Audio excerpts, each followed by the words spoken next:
हाँ तो साथियों, जय भीम, नमो बुद्धाय, जय संविधान, जय मूल निवासी। तो ये वीडियो हमने खास करके इसलिए बना रहे हैं क्योंकि एक जो कथावाचक हैं, सनातन धर्म के कथावाचक, जिनका नाम है श्यामवीर शास्त्री जी।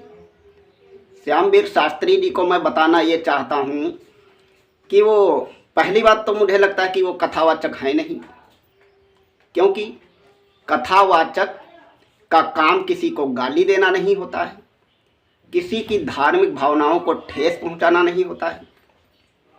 हमारे इस वीडियो का मतलब ये नहीं है किसी की भावनाओं को ठेस पहुंचाएं।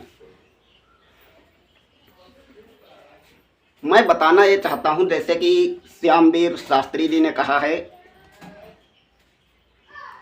कि बुद्ध कौन है, कौन बुद्ध हैं, तो मैं इनको सिर्फ इतना बताना चाहता हूं कि बुद्ध ऐसे महान एक पुरुष हैं जो कि जिन्हें, मतलब हमारे नौजवान लोग जिन्होंने पढ़ाई की है वो जानते हैं कि बुद्ध कौन है।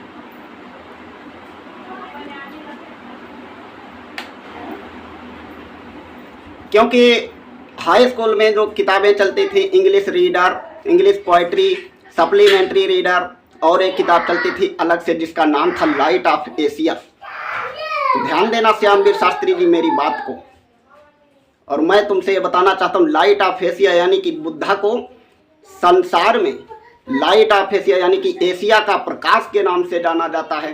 उन पर तुमने अभद्र टिप्पणी की है, उन पर तुमने अभद्र टिप्पणी की है, उन्हें नपुंसक बताया है, बौद्धों को नपुंसक बताया है। तो ये अपमान हम कतई बर्दाश्त नहीं करेंगे।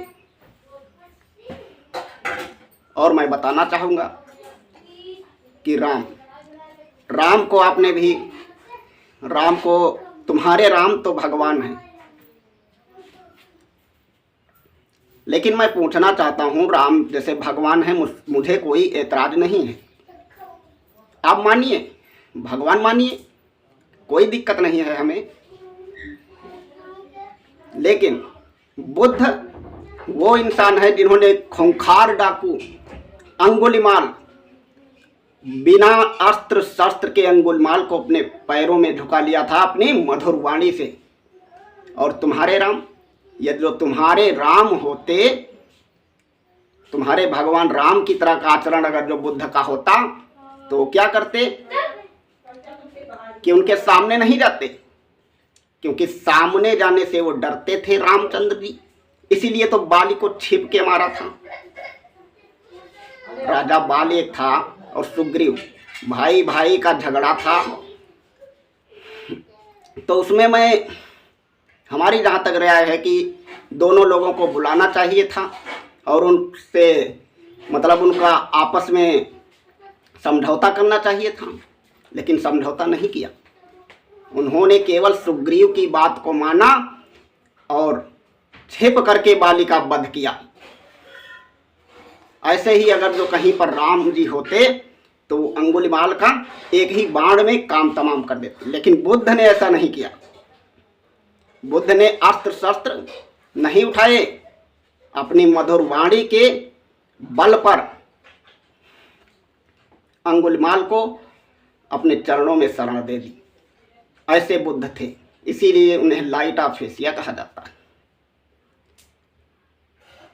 और जो बुद्ध ने क्या किया, उनके प्रिय भिक्षु आनंद जिनका नाम था, एक बार भिक्षा के लिए गए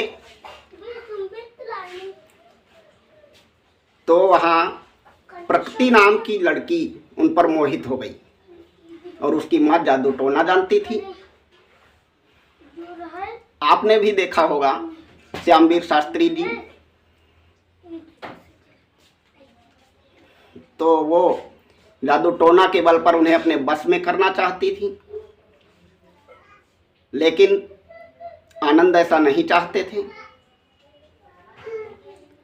बाद में जैसे ही वो चुपके से शादी करना चाहती थी, लेकिन एक भिक्षु वहाँ पर पहुँच गए और फिर आनंद को लेकर के तथागत बुद्ध के आश्रम गए। वहाँ पर बुद्ध ने प्रकृति को और आनंद को बड़े प्यार से बुलाया और दोनों के बीच में समझौता किया कि प्रकृति आनंद को चाहती है, आनंद प्रकृति को चाहते हैं, और इस प्रकार दोनों की शादी करवा दी ऐसे। और तुम्हारे राम होते तो कहते नहीं, प्रकृति की माँ ने गलत किया है तो इसकी नाक ही काट लो, जैसे कि शूर्पणखा की नाक काटी थी लक्ष्मण ने। तो ऐसे हमारे कोई महान पुरुष नहीं हैं, इसलिए मैं बुद्ध के अनुयायी हूँ, पंकज बौद्ध।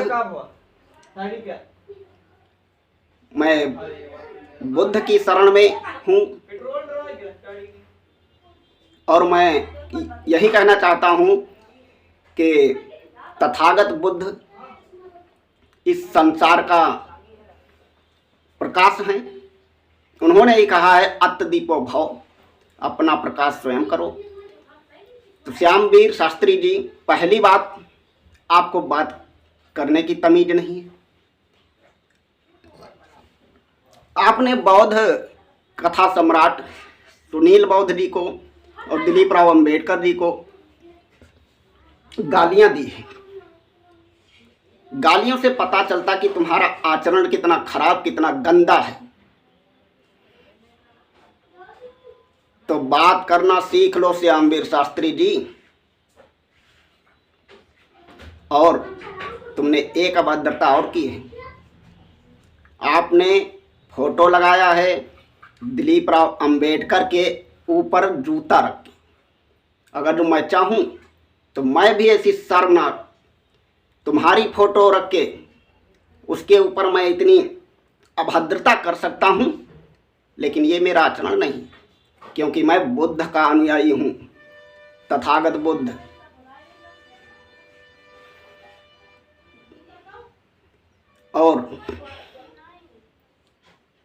और सुन लो श्यामवीर शास्त्री जी, बौद्धों का अपमान कतई बर्दाश्त नहीं होगा। मेरी बात को ध्यान से सुनना और बात करने की तमीज को सीखिए। किसी पर भी ऐसी अभद्रता ना करें, क्योंकि आप भी भाई हो, मैं भी भाई हूँ। मिलकर चलिए। और मैं एक बात और बताना चाहता हूँ कि बुद्ध पर अभद्र टीका टिप्पणी करने वाले को मैं विद्वान नहीं, बल्कि एक गधा, वो सबसे बड़ा नीच है, सबसे बड़ा कमीना है, सबसे बड़ा कुत्ता है, मैं यही मानूंगा उसको। वो विद्वान नहीं है, वो कथावाचक नहीं है, चाहे कोई भी हो। क्योंकि बुद्ध ने अपने जीवन में कभी भी किसी को गलत नहीं कहा। वो ज्ञान का प्रतीक है, वो एक आध्यात्मिक गुरु हैं, और उन पर तुमने ऐसी भाषा बोली। आपको शर्म आनी चाहिए, आपको सोचना चाहिए। तो और ये गाली गलौज बंद कर दीजिए, अन्यथा इसका परिणाम बहुत ही बुरा होने वाला है। बस इन्हीं बातों के साथ में मैं अपनी वाणी को विराम देता हूं। सभी को मेरा नमो बुद्धाय। जय भीम, जय विज्ञान, जय संविधान, जय मूल निवासी।